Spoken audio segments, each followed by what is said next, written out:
political influence, the pursuit of money and power. Bodybuilding shows have always had a judging panel, supposedly individuals judging based on a set criteria.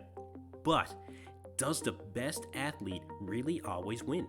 Or do the powers that be hand down the final judgment to the ones that are supposedly deciding who are the best bodybuilders in the world?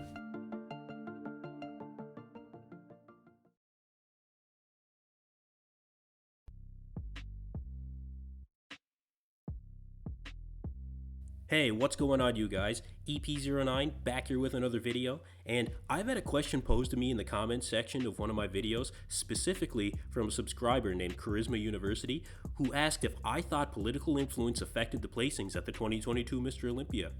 So, I decided to look into this a bit further, and in this video, I'll show you all what I've come up with. So before we look at the 2022 Olympia and any potential for politics affecting the placings this year, the question on the table is, does political influence affect the placings of athletes in professional bodybuilding? Now obviously, this would be very coveted information. You will not find any documentation to reference to answer this question.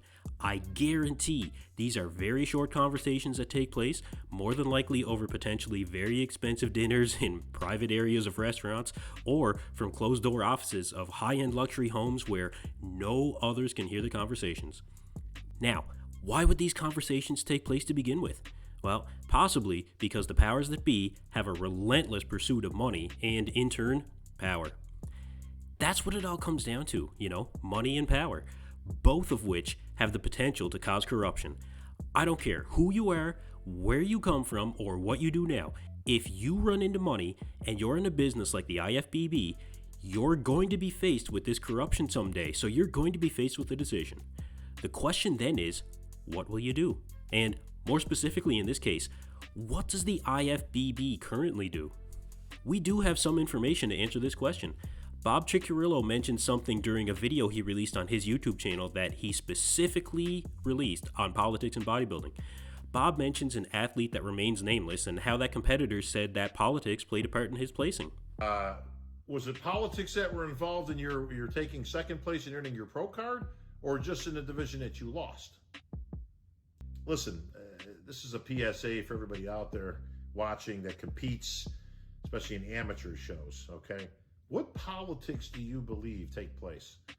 Like, what is it that you honestly think? Now, I am sure that athletes, especially at the lower levels of the sport, can get emotional and sometimes vocal about their opinion when they feel that they've been, robbed from a higher placing. But that's not the interesting part. The real interesting part is what Bob had to say here. The only thing that makes a difference in the world of bodybuilding, amateur or professional, is what you look like next to the other guy or girl. That's it. No mistakes about it, folks. There's no politics involved. There's so little of that's gone on.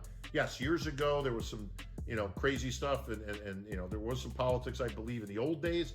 We're talking 40 years ago type of stuff, okay? Not current day. So, Bob does confirm that at the very least, this used to take place. But is there any other further evidence that we can look at? Well, Kevin Levrone did appear on the Menace podcast, at one point, and he had this to say. But Kevin, I asked Chris, and Chris, first thing he said about Joe Weider, he learned something from him. I learned, I would say, did you learn something from Joe? Of course. I've learned not to take it personal, your placings, because I remember asking Joe, well, why is it that, none of us can never win the Mr. Olympia? You always keep giving it to the same guy. His answer to me at the time, was, if I take my top four guys, that finished second, third, fourth, and I shuffle you around, or if I put you in first and put Sean, whatever it is, then I'm still going to make the same amount of money. Nothing's going to change. But if I keep Dorian where he's at, he opens up a whole complete different market. That was the first thing. So he said that to you?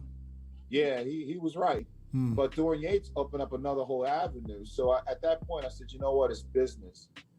And I really didn't take it personal, because he says, hey, just look at it as a business. And that's when I decided, you know what, if I'm not going to win the Mr. Olympia, I'm going to try to win everything else I can to market myself the best way I can. And So, is that evidence enough that politics at least did exist at one time in the IFBB at the Olympia level? Let's take a look at the competitors from the 2022 Olympia. If we look at some of the top athletes from the Olympia, we may find some answers. Let's start by looking at Hunter Labrada, for example. As carrying on the legacy of his father, there's a good story for the IFBB to sell to the public. The son of Lee Labrada placing highly at the Olympia, just like his father used to? Labrada Nutrition was also a sponsor of the 2021 Mr. Olympia, where Hunter placed 4th ahead of Nick Walker, who took 5th, which many consider that to be a controversial decision. But was it a politically motivated decision? Labrada Nutrition was not a sponsor of the 2022 Olympia, and Hunter fell in placings down to 7th. But he didn't fall that far, so could there still be some influence from Labrada Nutrition in that decision? What about both Derek and Hadi?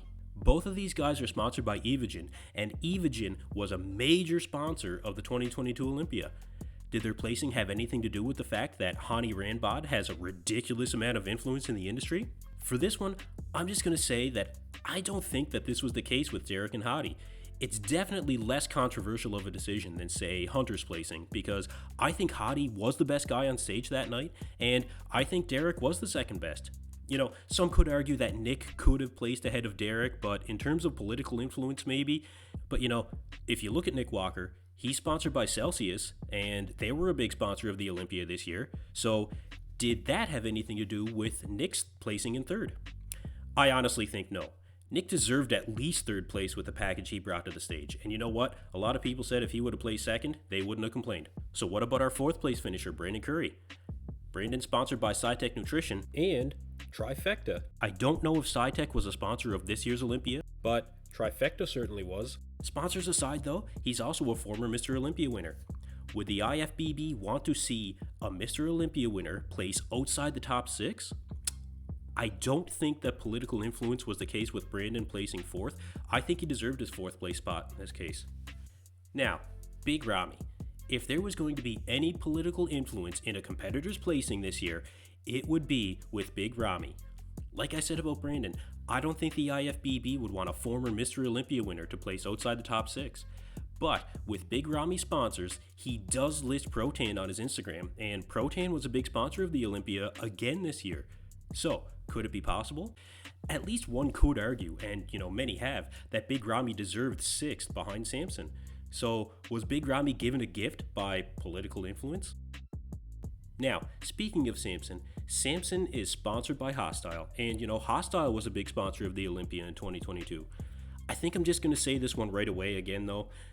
Samson deserved 6th place. And I know I said earlier that money and power corrupts, but Fouad Abiad would have had something to do with that political influence in this case. And of course, Samson did have a physique that deserved to be in the top 6, possibly, one could argue even 5th place. But, looking at Fouad does not strike me as the kind of guy that would take part in those types of conversations. He strikes me more as the kind of guy that if he was approached by the IFBB about these types of things, that he would put forth that information publicly for the betterment of the sport for all of the athletes. So yeah, Samson got his spot based on his physique, and I firmly believe that. Even looking beyond the men's open, what about Chris Bumstead? Another guy coached by Hani Rambod, but I don't think that Chris is sponsored by Evogen, which actually is surprising because pretty much all of Hani's athletes are. But anyway, I don't think any of Chris's sponsors were sponsors of the Olympia competition this year. But he is closely connected to Hani Rambod now, so there is the Evogen consideration again. And Chris had a partially torn bicep, We've seen controversial decisions in the past with the likes of Jay Cutler and Dorian Yates having torn muscles and still coming out on top. So, did Chris deserve his placing? I think the majority of bodybuilding fans agree that even with the partial bicep tear, Chris did win the show. It wasn't that bad, really, so I think Chris won based on his physique and nothing more. So, was there politics involved in the 2022 Mr. Olympia placings this year? Did the powers that be in the IFBB step in and say which way the competition should go? If that is the case, would that affect you as a fan in even watching the sport? Actually, if politics did exist these days and the info did get leaked somehow, and the IFBB did lose fans of the sport that, pay their hard-earned money to attend shows and buy live streams and things like that, then their quest for money and power through manipulation of the placings would have the opposite effect of what they hoped to accomplish in the first place. Ultimately, I leave this one up to you guys, the fans. What do you guys think? Was politics involved in the 2022 Mr. Olympia? Would you lose interest as a fan if the results were so predetermined that it was a certainty where the placings would be, or is it simply enough for you to see the world's best physiques on display for you to make your own judgments? Let me know in the comments below. Thanks again for tuning into EP09. Be sure to like and subscribe.